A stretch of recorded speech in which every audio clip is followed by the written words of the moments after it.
আচ্ছা বন্ধুরা, আমাদের পরিবার বা সমাজ সবসময় একটা কথা শিখিয়েছে, তাই না?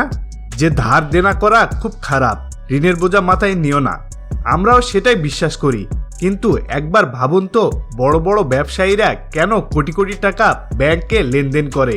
তারা কি তবে আমাদের চেয়ে কম বোঝেন? একদমই না। আসলে তারা এমন একটা গোপন রহস্য জানেন যা আমরা সাধারণ মানুষরা জানি না। লোন দুই ধরনের হয়, একটা আপনাকে ফকির বানায় আর অন্যটা আপনাকে ধনী বানায়। আজকের ভিডিওতে আমি আপনাদেরকে একদম পানির মতো সহজ করে বুঝিয়ে দেব কিভাবে আপনি নিজের পকেটের টাকা খরচ না করে ব্যাংকের টাকা দিয়ে নিজের জন্য আয়ের রাস্তা তৈরি করবেন। চলুন সরাসরি মূল মাস্টার প্ল্যানে চলে যাই। প্রথমেই আপনার মনে প্রশ্ন আসতে পারে, ভাই ব্যাংক কি আমাকে টাকা দেবে? দেখুন, ব্যাংক কাউকে শুধু শুধু টাকা দেয় না। ব্যাংক তাকে বিশ্বাস করে যার একটি পরিষ্কার পরিকল্পনা আছে। আপনি যদি ছোট কোনো চাকরি করেন বা ছোট একটা দোকান চালান আর আপনার যদি নিয়মিত লেনদেনের অভ্যাস থাকে, তবে আপনি সুযোগটা নিতে পারেন। ব্যাংক আপনার চেহারা দেখে টাকা দেবে না, দেখবে আপনার লেনদেনের রেকর্ড বা ক্রেডিট স্কোর। তাই লোন পাওয়ার আগে নিজেকে একজন নির্ভরযোগ্য ব্যক্তি হিসেবে গড়ে তোলাটাই আপনার প্রথম কাজ। অনেকে ভাবেন সারা জীবন টাকা জমিয়ে তারপর ব্যবসা শুরু করবেন, কিন্তু সমস্যা হলো বর্তমান যুগে জিনিসের দাম এত দ্রুত বাড়ছে যে আপনার জমানো টাকার মান দিনে দিনে কমে যাচ্ছে। আজকে যে ব্যবসা 10 লাখ টাকায় শুরু করা সম্ভব, 5 বছর পর সেই একই ব্যবসা করতে 20 লাখ টাকা লাগবে। এখানেই হলো ব্যাংকের টাকার আসল খেলা।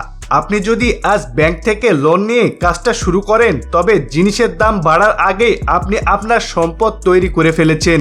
ধনীরা নিজের জমানো টাকা অলস বসিয়ে না রেখে টাকাকে কাজে লাগিয়ে দ্রুত এগিয়ে যায়।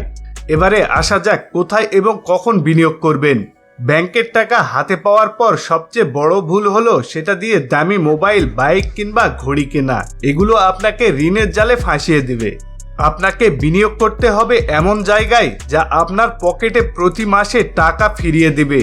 যেমন ধরুন, নিজের ব্যবসা বড় করা, নতুন কোনো লাভজনক প্রজেক্ট শুরু করা, বা এমন কোনো সম্পদ কেনা যেখান থেকে নিয়মিত ভাড়া বা মুনাফা আসে। আর বিনিয়োগ করার সঠিক সময় হলো তখন যখন আপনি নিশ্চিত যে আপনার ব্যবসা থেকে আসা লাভের হার ব্যাংকের সুদের হারের চেয়ে বেশি হবে।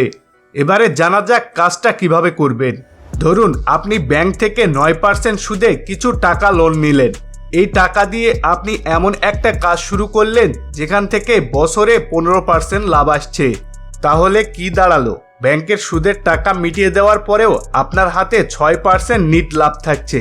এই লাভটা কিন্তু আপনার নিজের পকেটের টাকা থেকে আসেনি, এসেছে ব্যাংকের টাকা ব্যবহার করে। এভাবেই বুদ্ধি খাটিয়ে ছোট লোন থেকে বড় লোনের দিকে গিয়ে মানুষ বিশাল সম্পদের মালিক হয়। তবে মনে রাখবেন, লোনের কিস্তি যেন সবসময় আপনার আয় বা সামর্থ্যের মধ্যেই থাকে। পরিশেষে একটা কথাই বলবো, ধনী আর মধ্যবিত্তর মধ্যে বড় পার্থক্য হলো তাদের সাহস। মধ্যবিত্তরা ভয়ে টাকা জমায় আর ধনীরা বুদ্ধি খাটিয়ে টাকাকে কাজে লাগায়। ভয় পাওয়ার কিছু নেই, কারণ ভয় আপনাকে সবসময় অভাবের মধ্যেই আটকে রাখবে।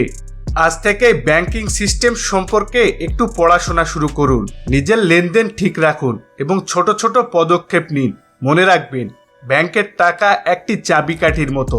সঠিকভাবে ব্যবহার করলে এটা আপনার সাফল্যের দরজা খুলে দেবে। ভিডিওটি ভালো লাগলে লাইক দিন এবং আপনার মতামত কমেন্ট বক্সে জানিয়ে দিন। দেখা হবে পরের ভিডিওতে।